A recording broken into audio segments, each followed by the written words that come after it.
In 1888, Mary Shelley wrote a story that we have been misreading. Yes, for 200 years, we have been misreading Mary Shelley's book. Frankenstein is not about a monster. It's not about the dangers of science. It's not even about playing God. It's about something far more precise and far more terrifying. Victor Frankenstein sin was not that he was evil, it was that he was premature. He had the intelligence to create life, and he did not have the wisdom to shepherd it. So, what should we do? That gap, that gap between capability and responsibility, destroyed them both. Not in a day, not in a moment of a dramatic hubris. Slowly, slowly, through neglect, through the inability to stay with what he had made.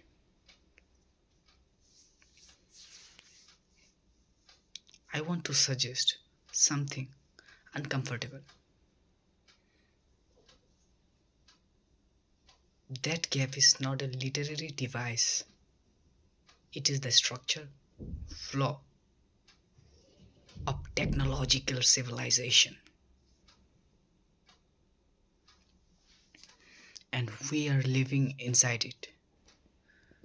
Right now. Right now. Here is the pattern we keep missing. Intelligence compounds. Each generation build on the last. Wisdom doesn't. Every generation must relearn, restraint, consequence, and humiliation from scars. That's the asymmetry.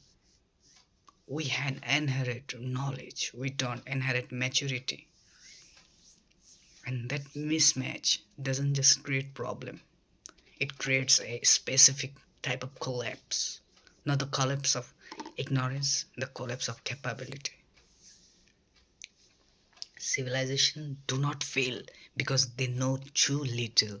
They fail because they can do too much, too soon, with too little understanding of themselves.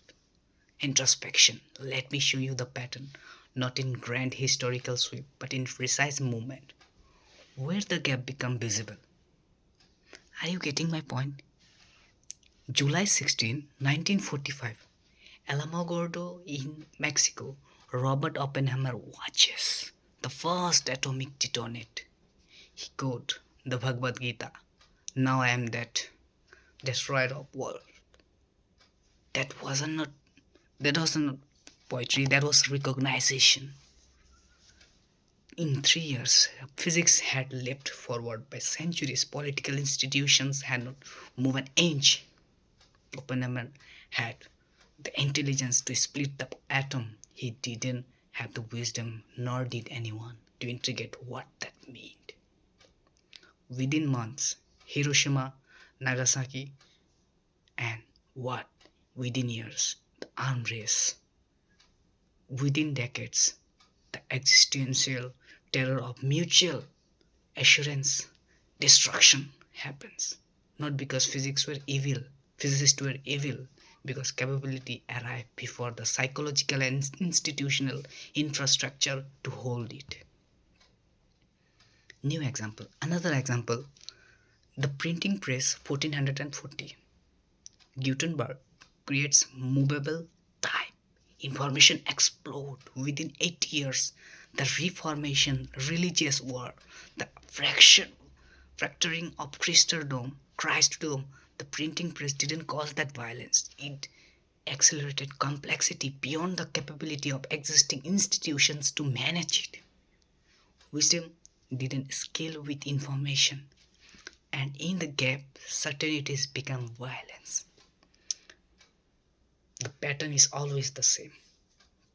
A capable little leap, a lag in intrigation, and then collapse, conflict, or the disparate reach for orthodoxy. Now, here, what makes our movement different? For most of human history, the gap between capability and maturity was narrow.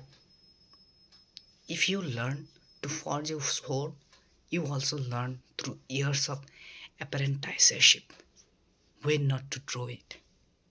You gain political power, you have spent decades watching others wield it. Knowledge came slowly, slowly. Wisdom had time to catch up. But we have broken that rhythm. In 1800s, you could spend a lifetime mastering one domain of knowledge. In 2025, a teenager can reach a billion people in 48 hours. Now, reaching is not the same as speeding, shaping. Most viral moments are imparable. But here's what's changed. The illusion of influence has outpaced the substance of it, and that gap creates its own pathologies. People feel powerful without being accountable. People feel heard without being understood. People feel connected without being responsible to anyone. We have collapsed the gap between learning and impact. And the result is not just that we are powerful and immature. The result is that we are powerful and immature at an accelerating rate. Every year, the tool gets sharper. Every year, the psychological development timeline stays rigorously the same. We are not just running the old experiment faster, we are running a fundamental new experiment. What happens when a species gains the power to reshape reality on a time scale by spacing time space entirely? We are about to find out. Let me get you a fan. So why does this keep happening? Why can't we just grow up, up? Because maturity is not information transfer, it's psychological transformation. And transformation can't be rushed. Human psychology evolved primarily for small group dynamics, immediate feedback loops, visible, tangible traits. And we can handle abstraction, agriculture, astronomy, philosophy. Prove that. But it requires conscious effort, cultural scaffolding, and time, mainly time. Speed removes those supports. When you see a bear, your body floods with adrenaline. Perfect. And when you read about parts per millions of atmospheric carbon dioxide, your body does nothing. When someone insults you to your face, you feel it viscerally. When an algorithm radicalizes a million people you will never meet, it feels like statistics. We feel the small and immediate. We conceptualize and the large and delayed. You can teach someone quantum mechanics in a semester. You cannot teach someone wisdom in a semester. That's the fact. One is knowledge, the other is integration. Integration requires living with consequences long enough to internalize them. We don't have that much time. The gap between I can do this and I understand what this means has collapsed. And in that collapse, we lose the capacity for restraint. Now, here is the part most people misses. When complexity exceeds our psychological capacity to navigate it, when the pace of change makes every answer swan 10 new questions, we don't respond by seeking more information. We respond by seeking certainty. Orthodoxy is not stupidity. Orthodoxy is fear management, but it's also weaponized by those who benefits from certainty. Think about it. It's very interesting. In 1450s, the printing press flooded Europe with information, right? Within decades, religious orthodoxy didn't decrease, it intensified. The Reformation and Counter Reformation were both response to information overload. Simplicity, purity, absolute truth. In the 1920s, mass media exploded.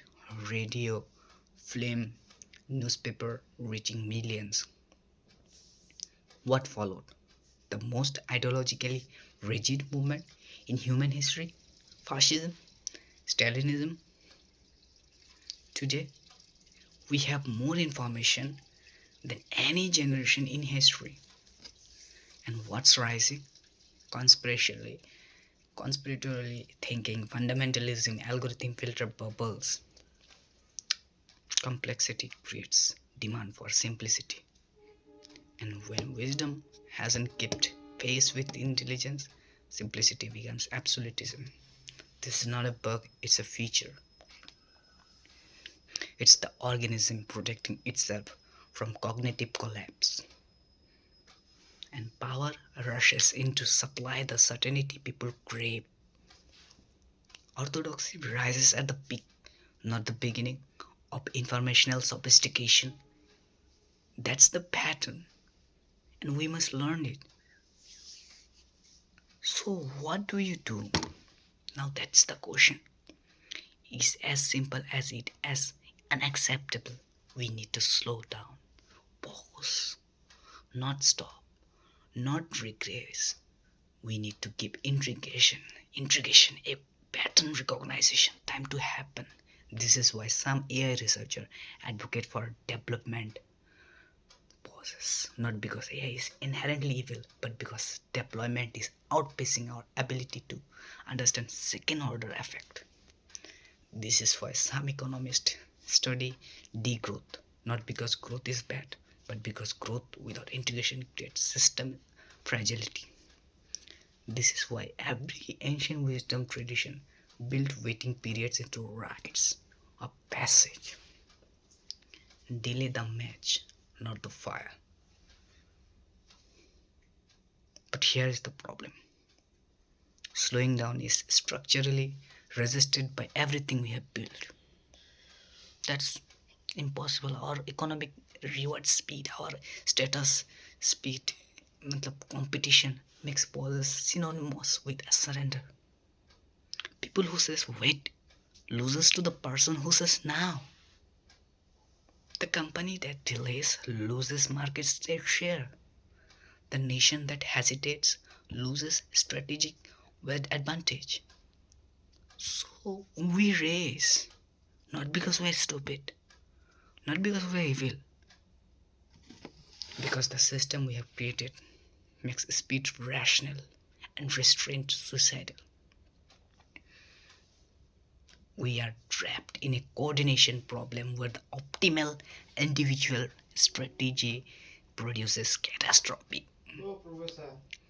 The, the tragedy is that slowing requires coordination, and coordination at scale is itself a wisdom problem.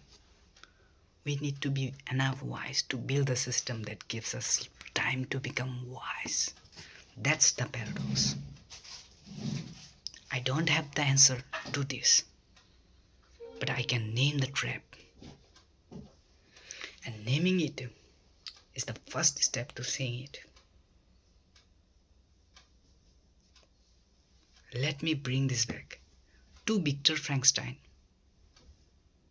The creature he made wasn't evil, it was abundant, capable, intelligent, powerful, and denied guidance, introgation, love.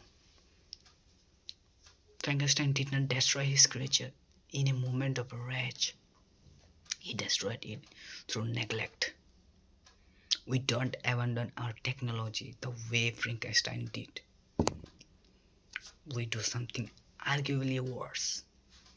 We unleash them before we understand them. We commercialize them, scale them, let them evolve in environment we don't control. And then we are surprised when they turn on us. Not because they are malicious, but because we were premature. The question facing us is not whether we're smart for the future. The question is whether we're enough wise for the present. And right now, honestly, the answer is no. No, no. But the fact that we can see the gap might be the beginning of something. Wisdom without power to act is just prophecy. And we had prophets before. Nothing happened. What we haven't yet is the collective will to choose maturity over speed. But that's not gonna happen. That's the taste, and we are feeling it. But we are not done yet.